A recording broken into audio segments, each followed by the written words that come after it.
जंगल में बहुत तेज बारिश हो रही थी। जालिम उल्लू जो कि पक्षियों के जंगल पर कब्जा करने का सोच रहे थे, उनका सरदार उनसे कहता है, सुनो उल्लू, हमें कुछ न कुछ करके जंगल पर कब्जा करना ही होगा क्योंकि हमारे पास भोजन खत्म है और पक्षियों ने जंगल का सारा भोजन अपने अपने घरों में सुरक्षित रखा हुआ है।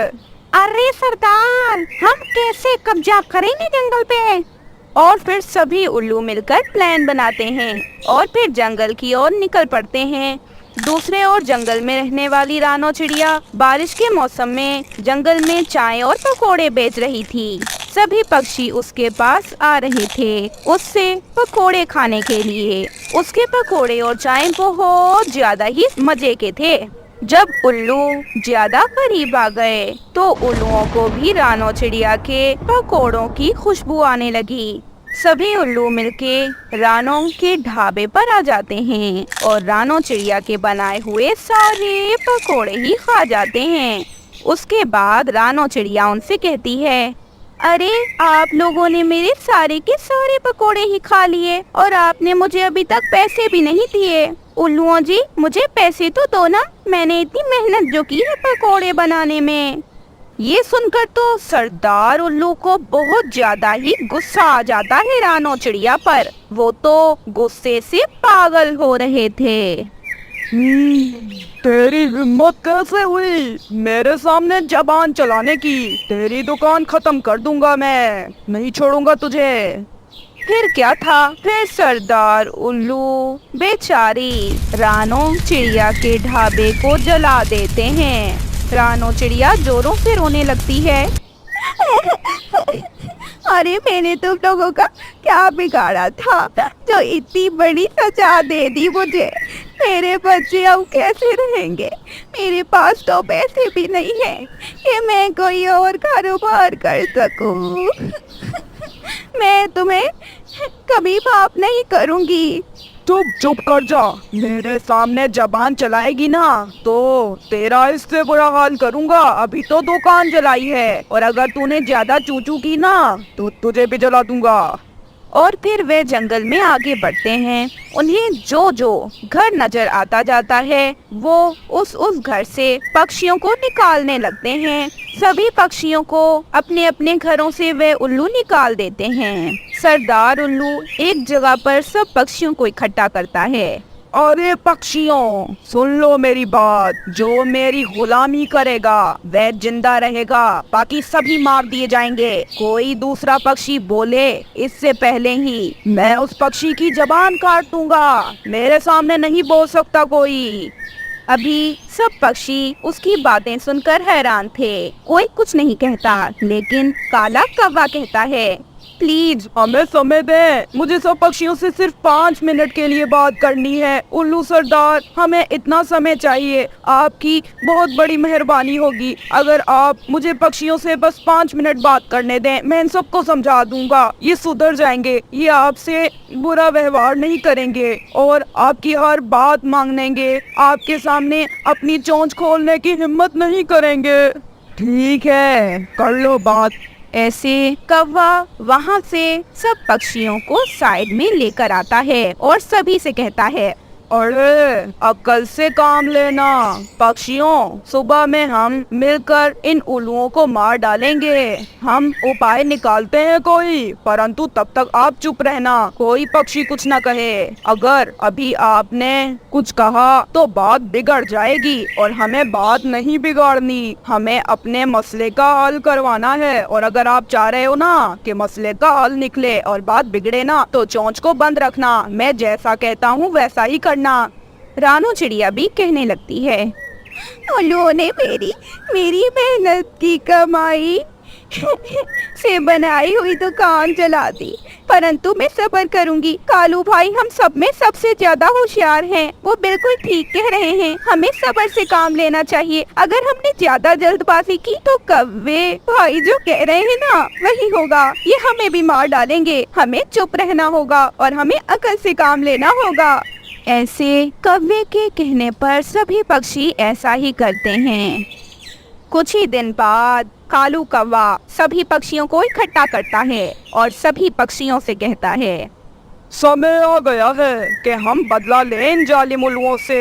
इन्होंने रानो चिड़िया के ढाबे को जलाया है और हमें हमारे घरों से बेघर किया है। हम भी इन्हें जला देंगे, जला कर मारेंगे, तड़प तड़प कर मरेंगे ये उल्लू।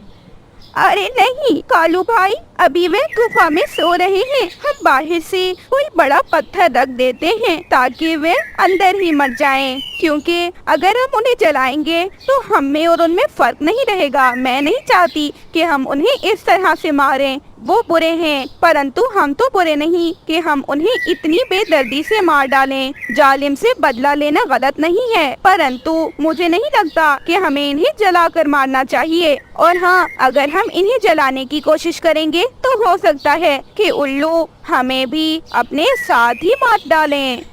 सभी को रानो की बात बिल्कुल ठीक लगती है। रानो बिल्कुल ठीक कह रही थी, इसीलिए सभी पक्षी उसकी बात में हामी भरते हैं। तोता कहता है, अरे मेरी बहन, तुम बहुत समझदार हो, तुम बिल्कुल ठीक कह रही हो। हमें यही चाहिए कि हम बाहर से बड़ा पत्थर रख दें ताकि वे अंदर ही मर जाएं। सब पक्षी मिलकर उस गुफा के करीब आते हैं जहाँ पर इस समय उल्लू सो रहे थे। सभी पक्षी मिलकर उस गुफा में एक बहुत बड़ा पत्थर रख देते हैं। उल्लू तो गुफा के अंदर थे। ऐसे कई दिन तक भूखा प्यासा रहने के बाद उल्लू मर जाते हैं और पक्षी आजाद हो जाते हैं। अब सब पक्षी खुश थे। रानो चिड़िया का पति मानो चिड़ा बहुत ज्यादा ही सुस्त था। वह कोई काम भी खुद नहीं करता था। वे भोजन लेने भी अपनी पत्नी को ही भेजता था। उसकी छोटी सी एक बेटी भी थी जिसका नाम गुड़िया था और बेटे का नाम था कुकू। गर्मियों के मौसम में मानो चिड़ा अपनी पत्नी को भोजन देने के लिए जाने का कहता है। अरे जा जा, जल्दी जा और भोजन लेकर आ, मुझे भूख लगी है। अरे गर्मी बहुत है, इतनी गर्मी में तो मुझसे कहीं नहीं जाया जाता। मैं तो उड़ ही नहीं पाती, मुझे बहुत चक्कर आते हैं। आप प्लीज खुद चले जाए ना। जितना कहा उतना कर, ज्यादा जबान न चलाना मेरे सामने, वरना जबान काट दूंगा तेरी। मानो चिड़ा जबरदस्ती रानो चिड़िया को भोजन देने के लिए भेज देता है। जंगल में बहुत खोज करने पर भी रानो चिड़िया को भोजन नहीं मिल पाता, इसीलिए रानो दूर निकल जाती है। उसे पानी भी रास्ते में कहीं पर नहीं मिलता। अब तो रानो को चक्कर आने लगे थे। ऐसे रानो चिड़िया को चक्कर आता है। मानो तो अपने बच्चों को अपने घर से बाहर जाने का कहने लगता है। अरे तुम दोनों यहाँ से जाओ, तुम दोनों की माँ मर चुकी है और मैं अब तुम दोनों को अपने पास नहीं रख सकता। मैं दूसरी शादी करूँगा और वह पत्नी मुझे भोजन ला कर दिया करेगी। छोटा कुकू भी गुस्से में बोल पड़ता है। अरे तो आप कहाँ जाए पापा, आप बुरे हो, आप बहुत बुरे हो। आपको जरा दुख नहीं हमारी मम्मा के मरने का। हो, चलो निकलो यहाँ से, चलो। पता नहीं कैसे बच्चे हैं, अपनी माँ पर ही गए हैं। इतनी लंबी जुबान है इनकी तो। ऐसे मानो अपने बच्चों को रात के समय अपने घर से निकाल देता है। सारी रात बच्चे एक पेड़ पर बैठकर गुजारते हैं।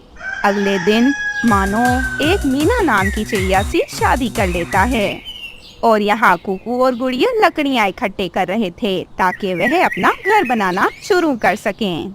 ऐसे रात फिर से हो जाती है, परंतु कुकू और गुड़िया का घर तो अब तक नामुकम्मल हुआ था। गुड़िया तो रोना ही शुरू कर देती है। हाय हाय, हम कहाँ जाएंगे?